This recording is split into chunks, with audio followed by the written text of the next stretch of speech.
Hello, we're going to be reviewing the bones of the head. Now, these are not going to be all the bones of the skull and of the head and of the face, but these are the ones you're responsible for knowing at this unit of the skeletal system. They are listed behind me as both the cranial bones and the facial bones. So let's start with the cranial. We start here in the forehead. This is the frontal bone here in the front of the skull. As we move to the side, we have the large parietal bone, both right and left.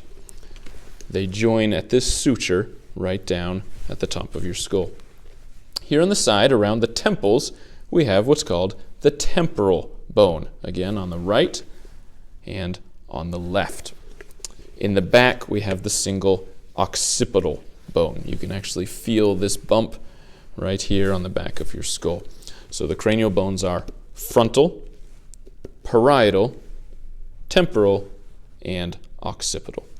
Moving to the facial bones, this right here, this cheek bone that we feel here, is called the zygomatic arch. It is formed from partly the temporal bone, but also then this zygomatic bone right here on the right and on the left.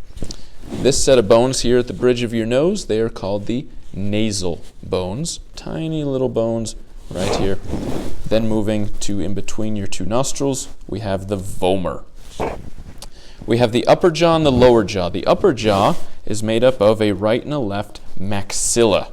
So right and left maxilla where your teeth plug into, and then this lower jaw is the single mandible.